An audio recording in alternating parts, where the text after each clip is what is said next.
أعوذ بالله من الشيطان الرجيم بسم الله الرحمن الرحيم السلام عليكم ورحمة الله تعالى وبركاته. Before I commence my short presentation, I just want to first of all commend the Huffaz for the excellent recitation of the Holy Quran, further enhanced by the presence and the recitation of our respected brother Qari Ziyad Patel, a world-renowned Qari, foremost among the foremost Qurra in our country.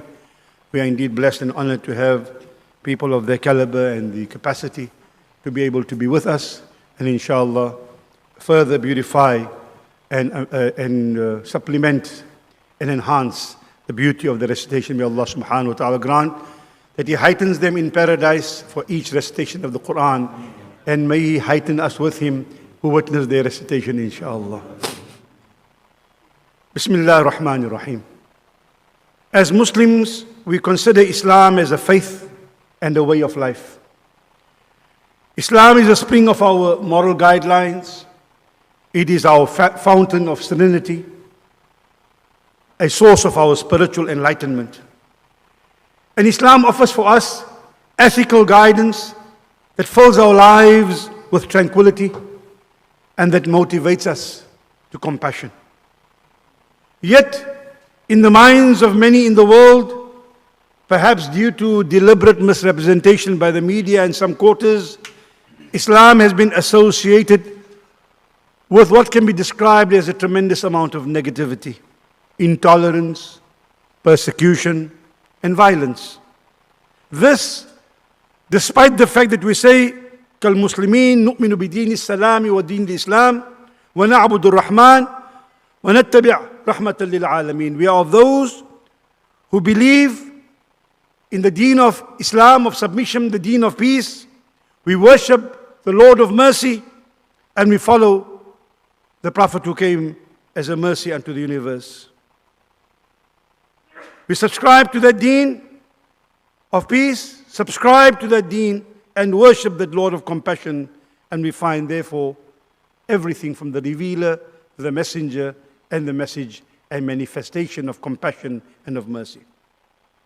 A dimension of that mercy was clearly manifested through a watershed moment in the life of the Prophet ﷺ at the Fath Makkah, the conquest of Makkah.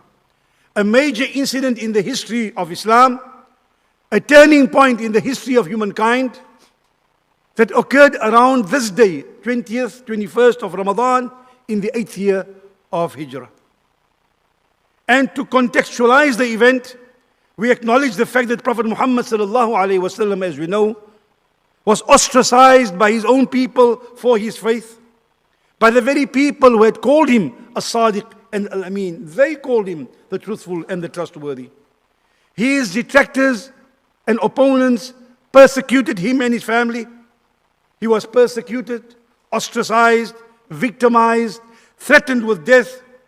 He eluded a planned assassination attempt on his life and eventually had to leave his hometown of Makkah and settle in Medina. And even when he and the faithful were in Medina, wars were waged against them, against him and his followers. So when the Prophet ﷺ returned 8 years later to that very same Makkah, the hometown where he was born, where he received revelation, he returned with an army of 12,000 believers. He freely forgave all his enemies who had persecuted him.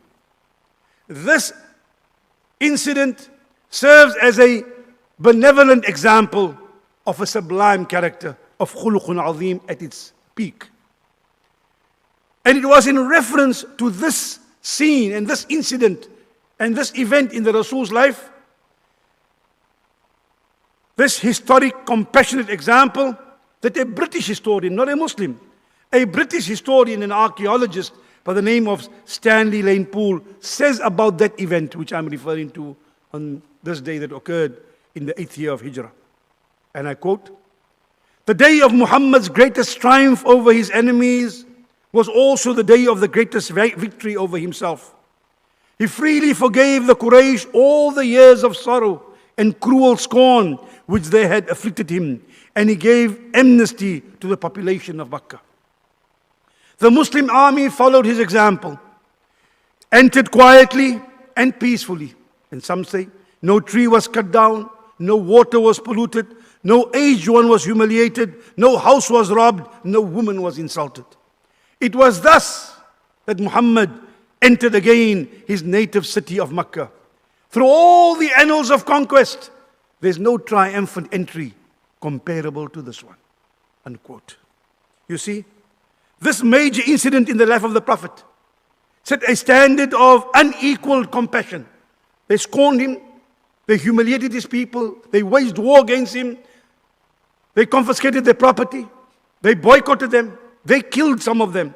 Yet, at that moment when he had that power to wipe them out and to crush them, they were at his mercy. He set a standard of unequaled compassion, unparalleled. He established an unparalleled legacy of human being in power at his best.